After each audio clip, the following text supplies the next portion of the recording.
Welcome to Unity Spiritual Center of Lansing. I'm Reverend Sharon Ketchum, and I'm here with you for the fourth Sunday of Advent, our journey up to Christmas. And our theme this week is love, truly the great gift of the season.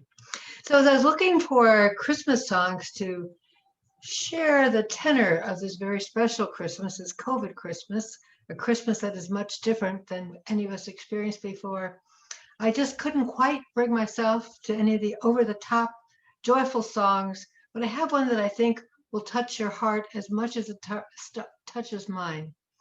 This is I'll Be Home for Christmas in only the way that we can be.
And this is one of those years where it's going to be true for many of us that we won't be home or have our family home, wherever home may be for us.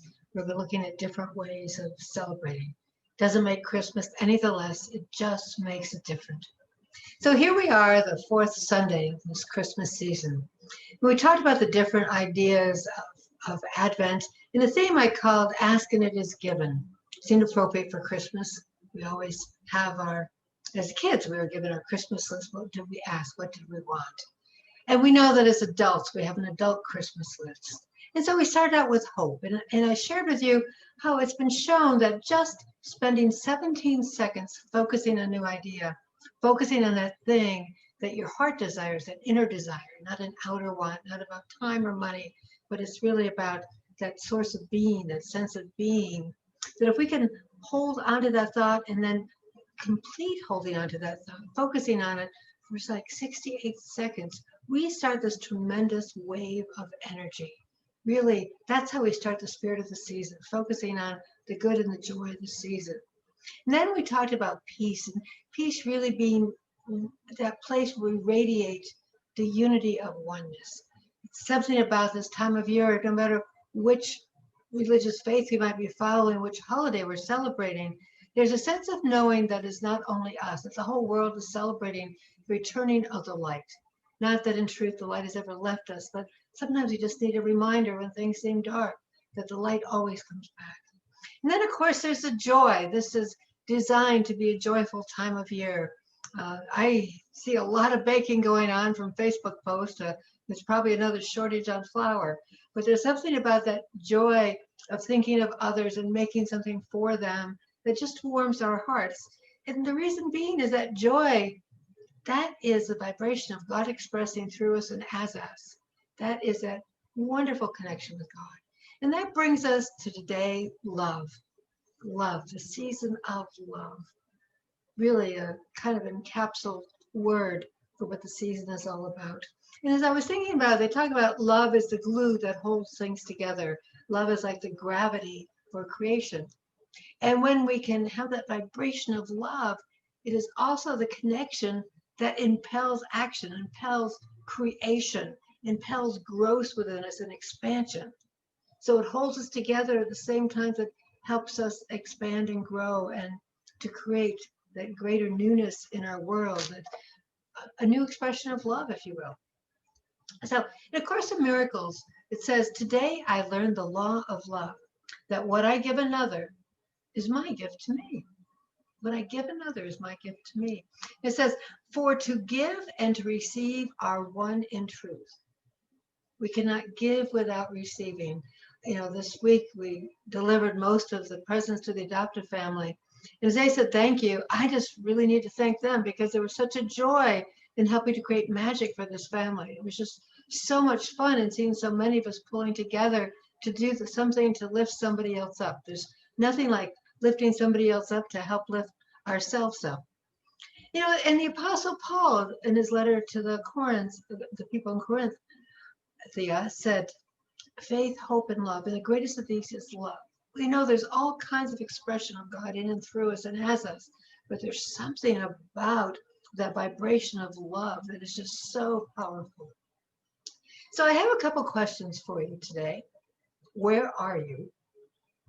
Yeah, I know where you're sitting, but where are you emotionally? Where are you consciously right now?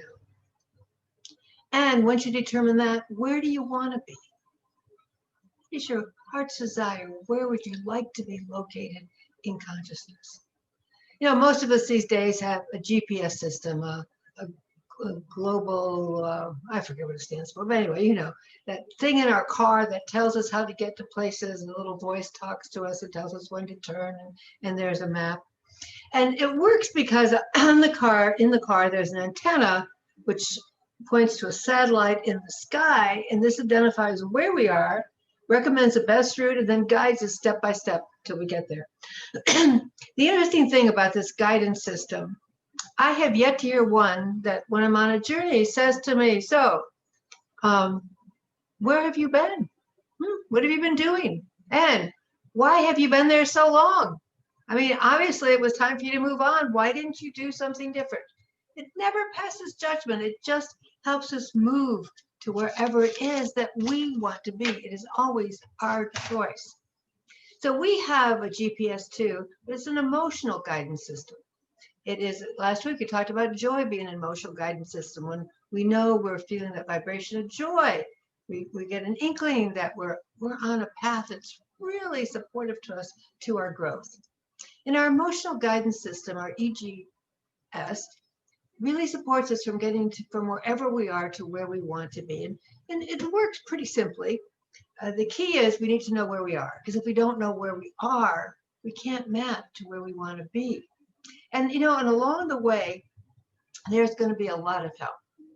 Now, that we have the inner help, we have that inner guidance, that still small voice. We have that sense when we're on the right path. We have that sense when we're fulfilling our inner mission, whatever that might be for each of us.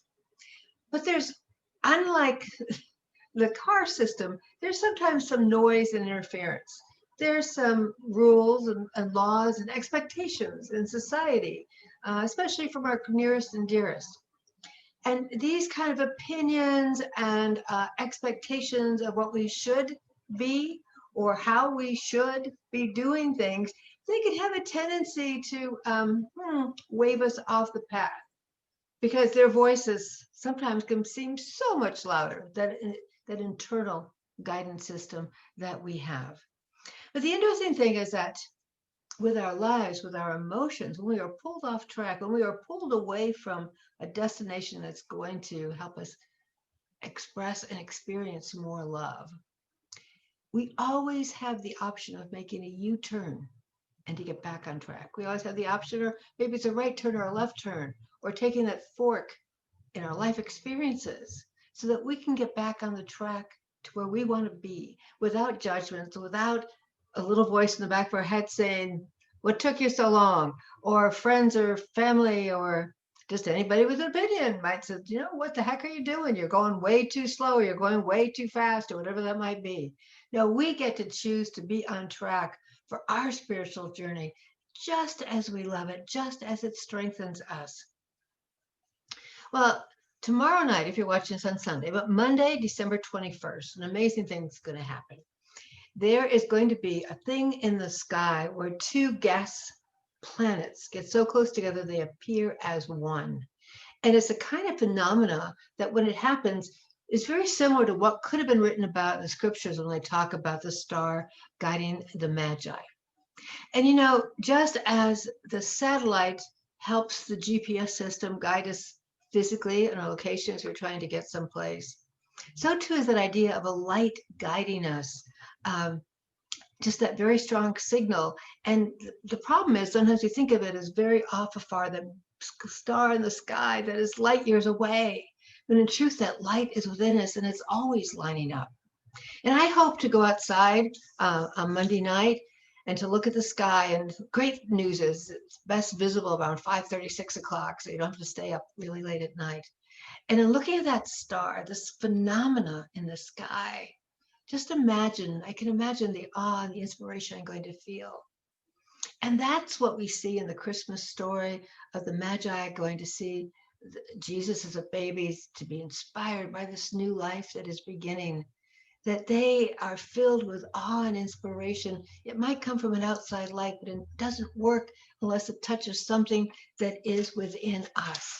So what a great timing this year. I really set the tone for the Christmas season, that there is a light in a year that sometimes has appeared very dark and dismal. Well, as we go about these last few shopping days of Christmas, we know the greatest gift that we can give another is of ourselves in this, when we're in that state of connection with that highest vibration of God itself.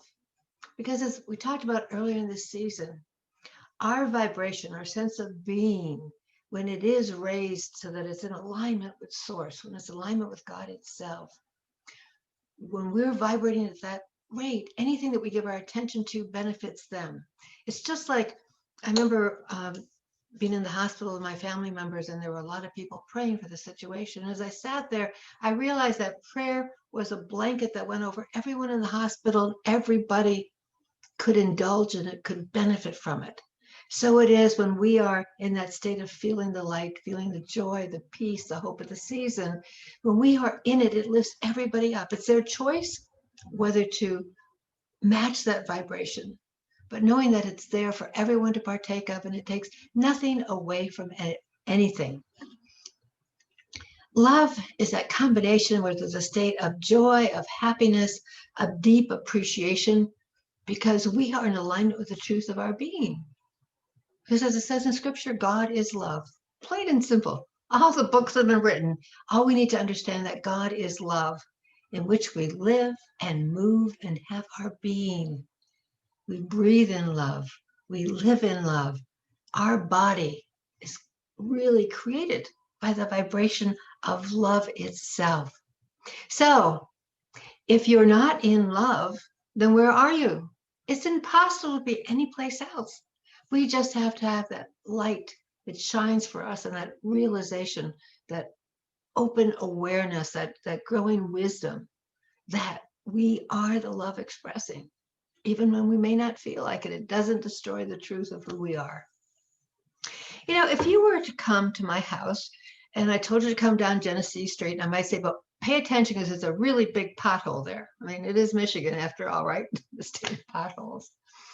And you know, and if you were driving to my house and you're watching out for this pothole, because I warned you about it, you might miss all the beautiful Christmas decorations on your way there. We need to understand that in the midst of a time of a lot of potholes, there is always a center where there is the love, the peace, the hope, the joy. Think about it, the snowstorm that just hit the East Coast. In the middle of this huge swirling snowstorm, right in the middle is the eye, where there's a center of peace. Right in the middle of it, that center, connected love. It's not about loving anything. It's about being that vibration of love. It's not about loving any other person. It's about creating that flow for the energy of love, allowing the love to shine through us, just like those two planets that are joining together, that are being connected to recreate this experience of the Star of Bethlehem guiding us. Even when we're on a road trip and our GPS, maybe we lost satellite connection, right? It appears lost. We're always someplace. And that someplace, we always have the choice to make it love. And we know as we're moving through this season or any season, any part of our life, that every thought, every feeling we have is either taking us farther away from where we want to be or closer to our heart's desire, to our goal at that moment of time. So I want to share a story with you that I just found so heartwarming. It's about some Olympic athletes. And this is for the 2000 Olympics. Bring you up here. There we go. So these two girls, Esther and Kay, have been friends since childhood. There's a lot of Olympic, it's amazing how many of them are actually friends outside of their competition. And they were competing for the final slot in the Olympic team to go to the 2000 Olympics in Australia. And they were in the finalist match for that one spot, and both of them had won all their matches, and it was left that they were going to compete against each other. But just before the last competition that Kay was in, something happened at her last fall, and she kind of dislocated her knee. She's in great pain, but she still won her match. So it's left for these two friends, Esther and Kay, to fight each other out for that last spot in the Olympic team. And as they came to the mat, it's Taekwondo, as they came to the mat to compete, Esther looked at her friend and said, "How is this fair? I have two legs, and she only has one that's functioning because of this dislocated knee." And she forfeited her match. She forfeited her match, gave it to Kay. Well, thanks to the Olympic team, they still paid for Esther to go over to see the Olympics in Australia, to be there to cheer on her friend Kay. But it was a very difficult decision for her to make. But when she made it, she said, though she felt great sadness for giving up her dream, she gave her dream to her friend. And in doing that, she said it was the first time she ever really felt like a champ. Wow. And, you know, in truth, the real victories of love that we have are not often things that are visible out there. There are strengths that we do carry in our heart, that we do those quiet, gentle things that make a difference. Right? Nobody may ever know, except we know. We know our worth, we know our capabilities, and most of all, we know the extent, the strength with which we can love. Stop sharing here. There we go. Well, this time of year, there's a lot of stories on TV, the old, there's traditional movies and animations that are on. And one of them is The Grinch Stole Christmas. Do you know the story?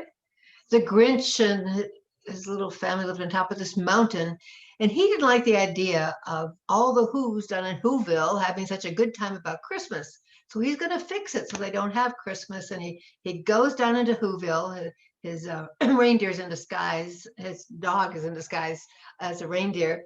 And they go into town with a big sleigh. And while everybody's sleeping, they take all the Christmas decorations, all the Christmas trees, and all the presents and take them out of town. He goes, that'll fix them. They're not going to have any fun this Christmas.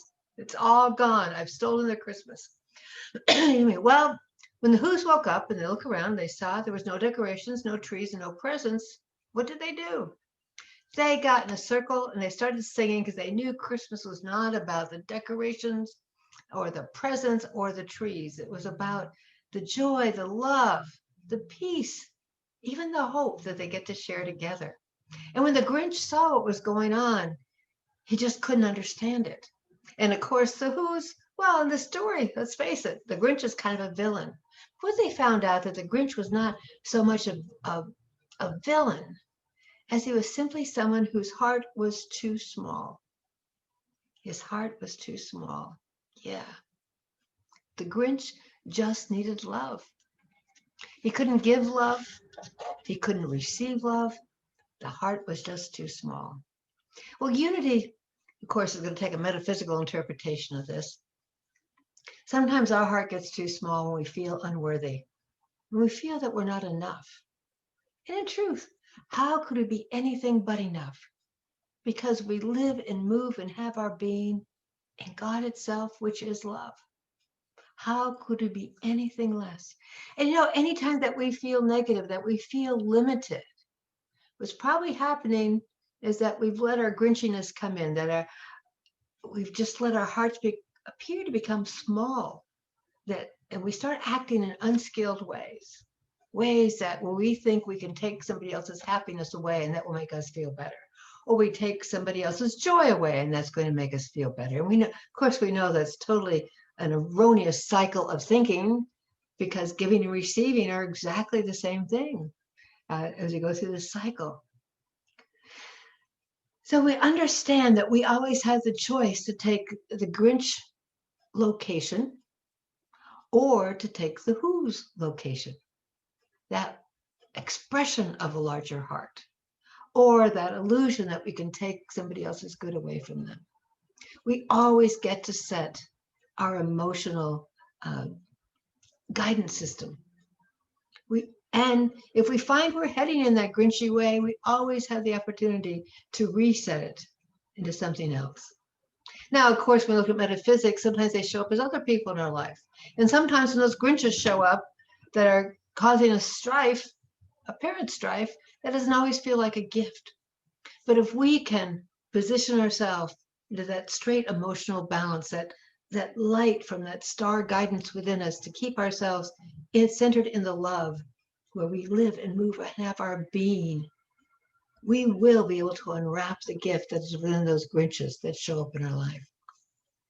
So those parts of ourself that are loving, and I have to remind you that in the story, there's one Grinch, there's a whole bunch of Who's. So those Grinch parts of us that show up occasionally, remember, they're way outnumbered by all the wonderful stuff within us. We are kind, we are loving, we are compassionate.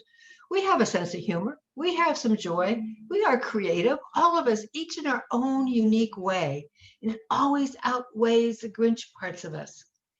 This truly is a season to affirm our worthiness. This is a season that we really get to remember our destination is always into the light, always into that light of love, always into that higher connected vibration, because this is our natural state.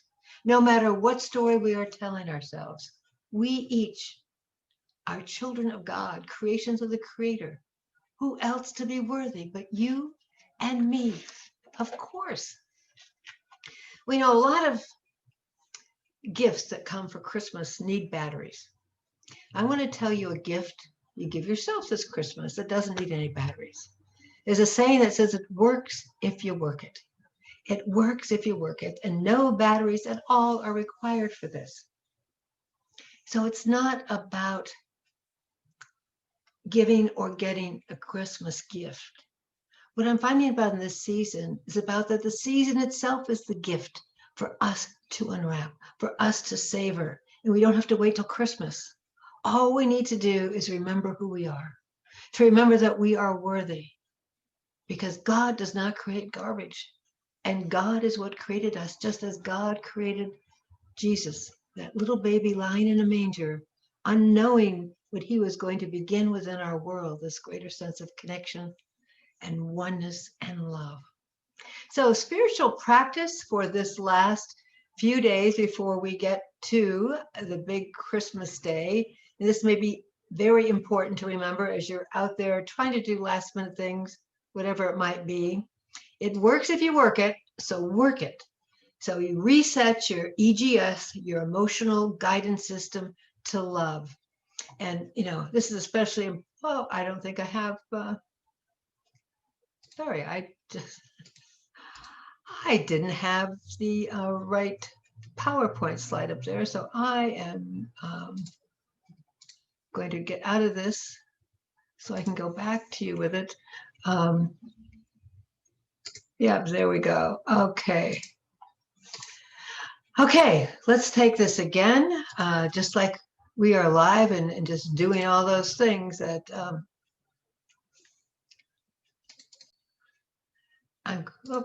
we clipped a few slides there. Okay, so it works if you work it. Reset your EGS to love, knowing that you are a who at heart. I don't care what you think you are. I know you're a who at heart, moving, breathing, and having your being in love. Yeah, thank you. Thank you for bearing with me through the little technical difficulties. Still learning, always learning. We're going to take some time right now for gratitude celebration, a celebration of appreciation. As I thank each and every one of you for being part of Unity Spiritual Center of Lansing. It's not about a place. It's about that emotional guidance system. It's about that emotional connectedness and guidance.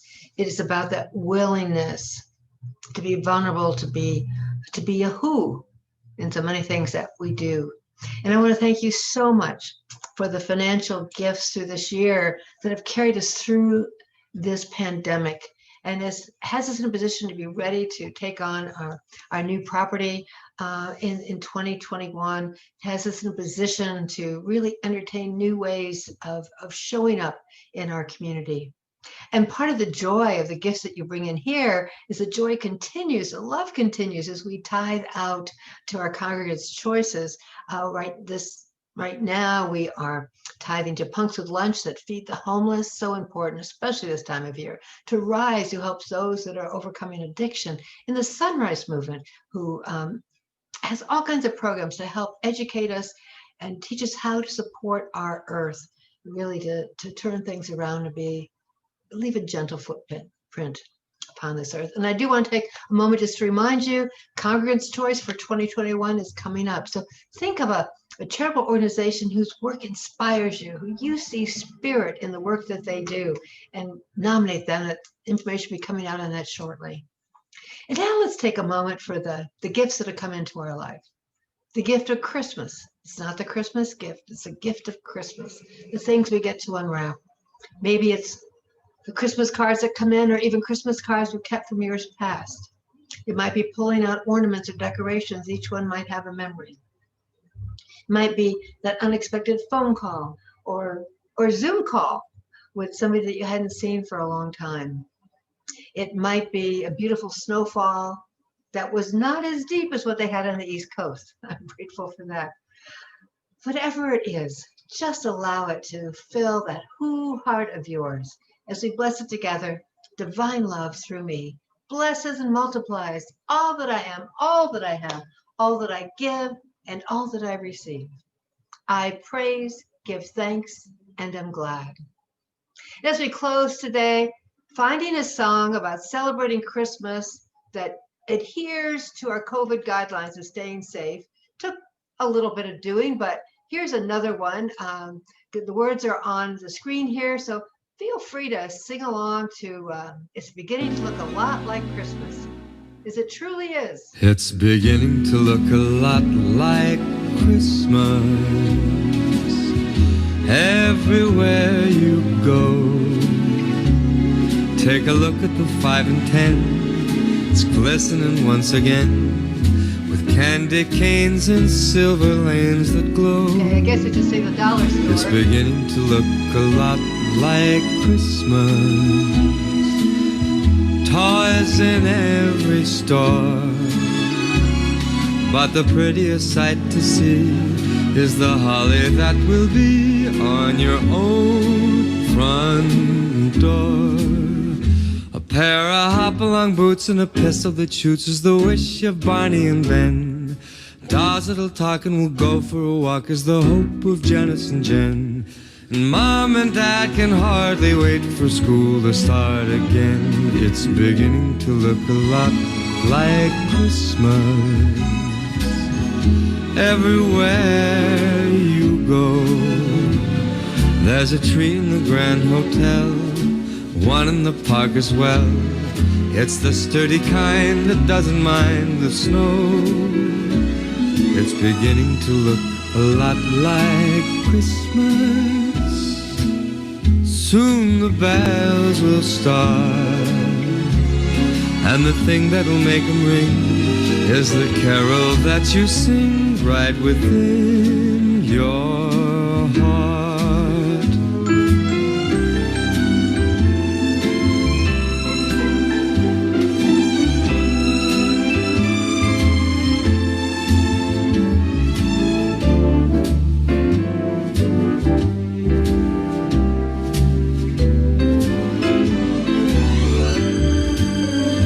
It's beginning to look a lot like Christmas. Toys in every store. But the prettiest sight to see is the holly that will be on your own front door. Sure, it's Christmas once more.